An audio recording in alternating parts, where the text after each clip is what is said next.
saya akan menjelaskan tentang aturan yang berlaku di masyarakat. Aturan yang mengatur semua tingkah laku manusia disebut norma. Norma-norma yang berlaku di masyarakat, yang pertama itu norma agama, norma kesusilaan, norma kesopanan, dan norma hukum. Baiklah, saya akan menjelaskan tentang norma agama. Norma agama adalah suatu aturan yang mengatur hubungan manusia dengan Tuhan dan mengatur tingkah laku manusia dengan sesama yang berdasarkan pada ajaran suatu agama. Di Indonesia ada beberapa macam kepercayaan dan norma-norma yang mengaturnya, seperti dalam agama Islam yang berpedoman pada kitab suci Al-Quran, dan agama Kristen dan Katolik yang berpedoman pada kitab Injil, dan agama Buddha yang berpedoman pada kitab Tripitaka, dan agama Hindu yang berpedoman pada kitab Weda. Selanjutnya, sanksi untuk pelanggaran norma agama biasanya berupa dosa, karma, dan jika tidak mau bertobat akan dimasukkan ke dalam neraka. Selanjutnya, saya akan menjelaskan tentang norma kesusilaan. Norma kesusilaan adalah petunjuk hidup yang berasal dari hati nurani dan akhlak manusia.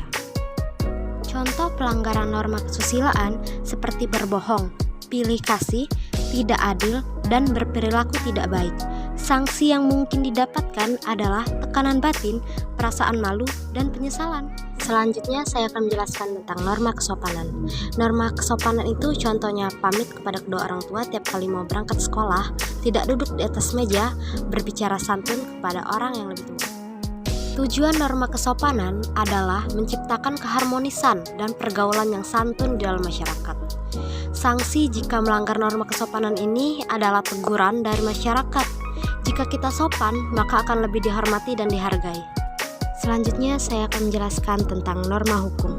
Norma hukum adalah aturan yang berisi perintah dan larangan yang mengatur tata tertib dalam suatu masyarakat atau negara.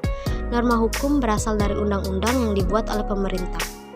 Norma hukum yang berlaku di Indonesia terangkum dalam Undang-Undang Hukum Pidana dan Undang-Undang Hukum Perdata. Tujuan dibuatnya norma hukum adalah untuk menciptakan suasana yang aman dan tentram dalam masyarakat. Jika ada yang melanggar, maka sanksinya bisa berupa denda dan penjara. Baiklah, sekian penjelasan dari saya. Terima kasih.